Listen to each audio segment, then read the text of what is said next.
Hi, ನಾನು Sandeep from tech in Kannada. ನಿಮಗೆ ಇವತ್ತು ಒಂದು ವಿಡಿಯೋದಲ್ಲಿ ಒಂದು ಲ್ಯಾಪ್ಟಾಪ್, ಏಸೂಸ್ ಲ್ಯಾಪ್ಟಾಪ್ FX 504 GE ಮಾಡೆಲ್ನ ಈ ಒಂದು ಲ್ಯಾಪ್ಟಾಪ್ ನಾನು ರಿವ್ಯೂ ಮಾಡ್ತಾ ಇದ್ದೀನಿ. ಆ್ಯಕ್ಚುಲಿ ಗೇಮ್ ಇನ್ಸ್ಟಾಲ್ ಮಾಡ್ತಾ ಇದ್ದೀನಿ.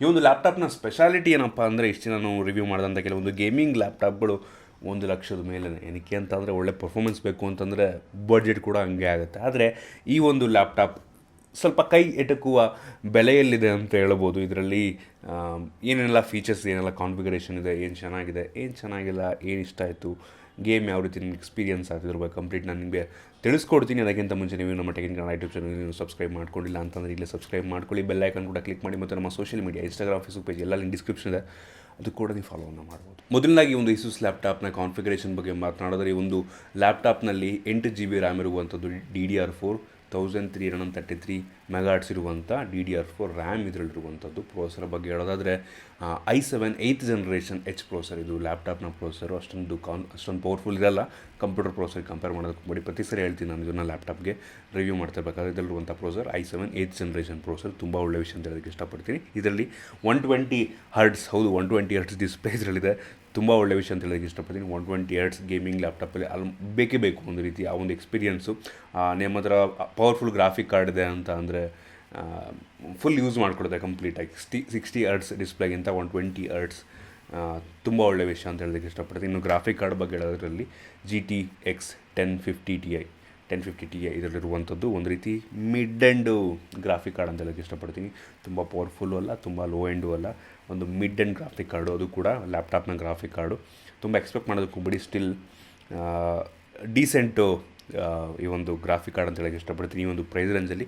ಈ ಒಂದು ಲ್ಯಾಪ್ಟಾಪ್ನ ಪ್ರೈಸ್ ಬಗ್ಗೆ ಹೇಳೋದಾದರೆ, ನಾನು ಸುಮಾರು 65,000 ರೇಂಜ್, 65,000 ರಿಂದ 70,000 ರೇಂಜಲ್ಲಿರುವಂಥದ್ದು. ನೀವೇನಾದರೂ ಕಂಪ್ಯೂಟರ್ ಡೆಸ್ಕ್ಟಾಪನ್ನು ಏನಾದರೂ ಬಿಲ್ಡ್ ಮಾಡ್ತಾ ಇದ್ದೀನಿ ಅಂತಂದರೆ, ನೀವೇನಾದರೂ i7 8th ಜನರೇಷನ್ನು ಮತ್ತು ಈ ಒಂದು 1050 Tiನ ಯೂಸ್ ಮಾಡಿಕೊಂಡು ನೀವು ಡೆಸ್ಕ್ಟಾಪ್ ಬಿಲ್ಡ್ ಮಾಡ್ತೀನಿ ಅಂದರೂ ಕೂಡ ಇದೇ ಪ್ರೈಸ್ ರೇಂಜಲ್ಲಿ ಆಗುತ್ತೆ ನಿಮಗೆ. ಆಲ್ಮೋಸ್ಟು ಸೇಮ್ ಪ್ರೈಸ್ ರೇಂಜಲ್ಲಿ ನಿಮಗೆ ಈ ಲ್ಯಾಪ್ಟಾಪ್, ಪೋರ್ಟಬಲ್ ಲ್ಯಾಪ್ಟಾಪ್ ನಿಮಗೆ ಸಿಗ್ತಾ ಇರುವಂಥದ್ದು ತುಂಬ ಒಳ್ಳೆಯ ವಿಷಯ ಅಂತ ಹೇಳೋದಕ್ಕೆ ಇಷ್ಟಪಡ್ತೀನಿ. ಜೊತೆಗೆ ನಿಮಗೆ 120 ಹರ್ಟ್ಸ್ ಮಾನಿಟ್ರು ಸಿಗ್ತಾ ಇರೋದ್ರಿಂದ ಡಿಸ್ಪ್ಲೇ ತುಂಬ ಒಳ್ಳೆಯ ವಿಷಯ ಅಂತ ಹೇಳೋಕ್ಕೆ ಇಷ್ಟಪಡ್ತೀನಿ. ಇದು ಫುಲ್ HD ರೆಸೊಲ್ಯೂಷನ್ ಹೊಂದಿರುವಂಥ ಡಿಸ್ಪ್ಲೇ ಇದಾಗಿದೆ. ಜೊತೆಗೆ ಇದರಲ್ಲಿ 1 ಟೆರಾಬೈಟ್ ಇಂಟರ್ನಲ್ ಹಾರ್ಡ್ ಡಿಸ್ಕ್ ಕೂಡ ಇರುವಂಥದ್ದು. ಒಂದು ರೀತಿ ಸಾಕು ನನ್ನ ಪ್ರಕಾರ. ತುಂಬ ಹಿಂಗೆ ಕಮ್ಮಿ ಇಲ್ಲ. ಒಂದೊಂದು ಲ್ಯಾಪ್ಟಾಪಲ್ಲಿ 500 GB ಇರುತ್ತೆ, ಬಟ್ 1 ಟೆರಾಬೈಟ್ ಸಾಕು ಅನ್ಕೋತೀನಿ. ನಿಮ್ಗೆ ಏನಾದರೂ ಇನ್ನೂ ತುಂಬ ಸ್ಟೋರೇಜ್ ಮಾಡ್ತೀವಿ ಅಂದರೆ ನೀವು ಎಕ್ಸ್ಟರ್ನಲ್ ಹಾರ್ಡ್ ಡ್ರೈವನ್ನು ಬೇಕಾದರೂ ತೊಗೊಬೋದು. ಇದಲ್ಲದೆ ನಿಮಗೆ ಈ ಒಂದು ಲ್ಯಾಪ್ಟಾಪ್ನಲ್ಲಿ 3 USB ಪೋರ್ಟ್ಗಳು ಸಿಗುತ್ತೆ. ಒಂದು HDMI ಪೋರ್ಟ್ ಇದೆ, ಹೆಡ್ಫೋನ್ ಜಾಕ್ ಪೋರ್ಟ್ ಕೂಡ ಇದೆ. ಜೊತೆಗೆ ನಿಮಗೆ ಈಥರ್ನೆಟ್ ಪೋರ್ಟ್ ಸಹ ಇದರಲ್ಲಿರುವಂಥ ತುಂಬ ಒಳ್ಳೆಯ ವಿಷಯ. ರೀಸೆಂಟ್ ಬರ್ತಿರುವಂಥ ಲ್ಯಾಪ್ಟಾಪ್ಗಳಲ್ಲಿ ಈಥರ್ನೆಟ್ ಪೋರ್ಟ್ ಇರೋದಿಲ್ಲ, ಬಟ್ ಇದರಲ್ಲಿ ಈಥರ್ನೆಟ್ ಪೋರ್ಟ್ ನೀಡಲಾಗಿದೆ, ತುಂಬ ಒಳ್ಳೆಯದು. ಮತ್ತು ಸ್ಪೀಕರ್ಗಳು ಸಹ ಅಷ್ಟೇ, ಎಡಭಾಗದಲ್ಲಿ ಮತ್ತು ಬಲಭಾಗದಲ್ಲಿ 2 ಸೈಡು ಸ್ಪೀಕರ್ ಇರುವಂಥದ್ದು. ಮತ್ತು ಮಧ್ಯದಲ್ಲಿ ನಿಮಗೆ ಇಲ್ಲಿ ನೋಡ್ತಾ ಇರ್ಬೋದು ಒಂದು ಹೋಲ್ನ ಕೊಟ್ಟಿದ್ದಾರೆ. ಇದಕ್ಕೆ ಸ್ಪೀಕರ್ ಅಂತ ಅಂದ್ಕೊಂಬಿಡಿ. ಆ್ಯಕ್ಚುಲಿ ಇದು ಏರ್ ಎಂಟರ್ ಆಗುತ್ತೆ. ಈ ಪ್ರೋಸೆಸರ್ ಒಳಗಡೆ ಇರುತ್ತೆ, ಗ್ರಾಫಿಕ್ ಕಾರ್ಡ್ ಒಳಗಡೆ ಇರುತ್ತೆ. ಸ್ವಲ್ಪ ಏರ್ ಫ್ಲೋ ಇರಲಿ, ಸ್ವಲ್ಪ ಕೂಲಿಂಗ್ ಸಿಸ್ಟಮ್ಗೆ ಅಂತ ಈ ಒಂದು ಫ್ಯಾನ್ ಹೋಲ್ಸ್ ಅಂತ ಅನ್ಕೋತೀನಿ, ಅದನ್ನು ನೀಡಲಾಗಿರುವಂಥದ್ದು. ಇನ್ನೂ ಒಂದು ಲ್ಯಾಪ್ಟಾಪ್ನ ಡಿಸೈನ್ ಮತ್ತು ಬಿಲ್ಡ್ ಕ್ವಾಲಿಟಿ ಬಗ್ಗೆ ಮಾತಾಡಬೇಕು ಅಂದರೆ, ಡೀಸೆಂಟ್ ಬಿಲ್ಡ್ ಕ್ವಾಲಿಟಿ ಅಂತ ಹೇಳೋಕ್ಕೆ ಇಷ್ಟಪಡ್ತೀನಿ. ಹಿಂದ್ಗಡೆ ಇಲ್ಲಿ ಬ್ಯಾಕಲ್ಲಿ ಮತ್ತು ಕೆಳಗಡೆ ಏರ್ ಫ್ಲೋಗೆ ಜಾಗವನ್ನು ನೀಡಲಾಗಿರುವಂಥದ್ದು, ಫ್ಯಾನ್ ಏರ್ ಎಂಟರ್ ಆಗೋದಕ್ಕೋಸ್ಕರ. ಮತ್ತು ಇದರಲ್ಲಿ ಆ್ಯಂಟಿ ಡಸ್ಟ್ ಕೂಲಿಂಗ್ ಸಿಸ್ಟಮ್ ಸಹ ಇದರಲ್ಲಿರುವಂಥದ್ದು ತುಂಬ ಒಳ್ಳೆಯ ವಿಷಯ ಅಂತ ಹೇಳೋಕ್ಕೆ ಇಷ್ಟಪಡ್ತೀನಿ. ಒಂದು ರೀತಿ ಒಂದೊಂದ್ಸಲ ಸೌಂಡ್ ಬರ್ತಾ ಇರುತ್ತೆ, ಬಟ್ ಈ ಪ್ರೈಸ್ ಲೈಕ್ ನಾರ್ಮಲ್ ಅಂತ ಅನ್ಕೋತೀನಿ. ಈ ರೀತಿ ದೊಡ್ಡ ಲ್ಯಾಪ್ಟಾಪ್ಗಳಲ್ಲಿ ಆಲ್ಮೋಸ್ಟ್ ಕೆಲವೊಂದು ಸೌಂಡ್ ಬರುತ್ತೆ, ತೊಂದರೆ ಇಲ್ಲ. ಓವರಾಲ್ ಬಿಲ್ಡ್ ಕ್ವಾಲಿಟಿ ನನಗೆ ಇಷ್ಟ ಆಯಿತು. ಒಂದು ರೀತಿ ನೀವು ನೋಡಿರ್ಬೋದು, ಇನ್ನೂ ಜಾಸ್ತಿ ಒಂದು ಕಾಸ್ಟ್ ಇರುವಂಥ ಐಸೂಸ್ ಲ್ಯಾಪ್ಟಾಪ್ಗಳು ಸಹ ಇದೆ. ಹಿಂಗೆ ಇರುತ್ತೆ ಡಿಸೈನ್, ಬಟ್ ಅದರಲ್ಲಿ RGB ಲೈಟಿಂಗ್ಸನ್ನು ಕೊಟ್ಟಿರ್ತಾನೆ ಇಲ್ಲಿ ಸೈಡಲ್ಲೆಲ್ಲ. ಅದಿಲ್ಲ ಅನ್ನೋದು ಬಿಟ್ಟರೆ ಆಲ್ಮೋಸ್ಟು ಅದೇ ರೀತಿ ಇದೆ ಈ ಒಂದು ಲ್ಯಾಪ್ಟಾಪ್ ಅಂತ ಹೇಳೋದಕ್ಕೆ ಇಷ್ಟಪಡ್ತೀನಿ. ಚೆನ್ನಾಗಿದೆ ಬಿಲ್ಡ್ ಕ್ವಾಲಿಟಿ. ವೆಯ್ಟ್ ಸಹ ಅಷ್ಟೇ ತುಂಬ ಜಾಸ್ತಿ ಇಲ್ಲ. ಆರಾಮಾಗಿ ನೀವು ಒಂದು ಬ್ಯಾಗ್ ಹಾಕೊಂಬಿಟ್ಟು ಟ್ರಾವೆಲ್ ಮಾಡೋದು, ತುಂಬ ವೆಯ್ಟ್ ಇದೆ ಅಂತ ಅನಿಸೋದಿಲ್ಲ. ನಾರ್ಮಲ್ ಒಂದು ಕೈಲಿ ಆರಾಮಾಗಿ ಇಟ್ಕೊಬೋದು. ಸೊ ಬಿಲ್ಡ್ ಮತ್ತು ಬಿಲ್ಡ್ ಕ್ವಾಲಿಟಿ ಮತ್ತು ಡಿಸೈನ್ ಎಲ್ಲ ಚೆನ್ನಾಗಿದೆ.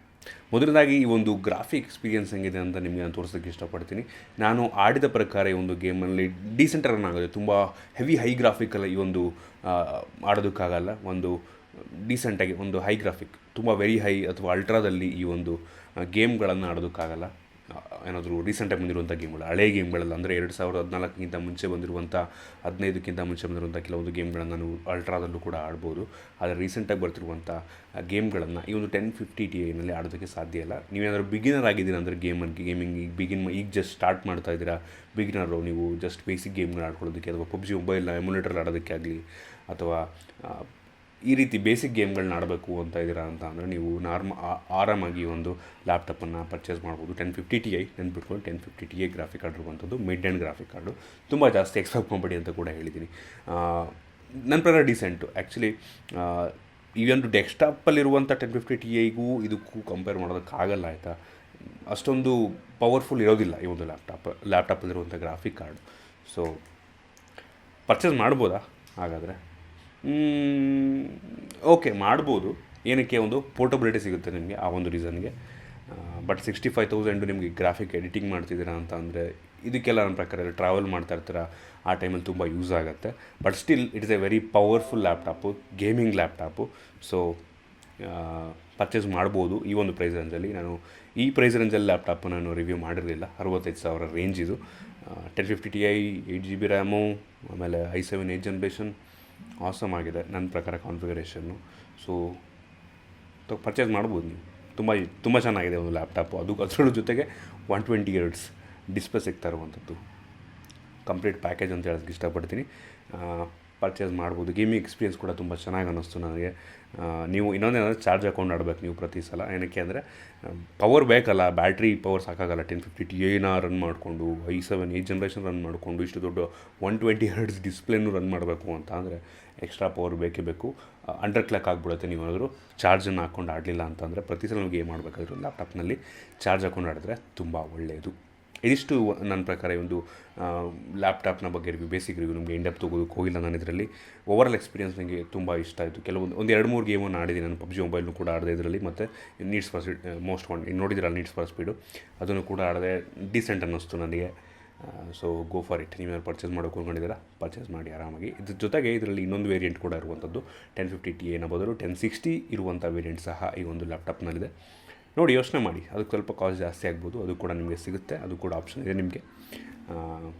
ಇದಿಷ್ಟು ಈ ಒಂದು ಲ್ಯಾಪ್ಟಾಪ್ನ ಬಗ್ಗೆ. ನಿಮಗೆ ಇಷ್ಟ ಆಗಿದೆ ಅಂತ ಅನ್ಕೋತೀನಿ. ಇಷ್ಟ ಆಗಿದ್ರೆ ಲೈಕ್ ಮಾಡಿ, ಶೇರ್ ಮಾಡಿ. ಇದೇ ರೀತಿ ನಮ್ಮ ಬೇರೆ ವಿಡಿಯೋಗಳಿಗೆ tech in Kannada YouTube channel subscribe ಮಾಡಿ, ಬೆಲ್ ಐಕನ್ ಕೂಡ ಕ್ಲಿಕ್ ಮಾಡಿ. ಮತ್ತು ನಮ್ಮ ಇನ್ಸ್ಟಾಗ್ರಾಮ್, ಫೇಸ್ಬುಕ್ ಪೇಜ್ ಎಲ್ಲ ಲಿಂಕ್ ಡಿಸ್ಕ್ರಿಪ್ಷನ್ ಇಟ್ಕೊಂಡು ಫಾಲೋವನ್ನು ಮಾಡ್ಬೋದು. ಸಿಗೋಣ ಮುಂದಿನ ವಿಡಿಯೋದಲ್ಲಿ.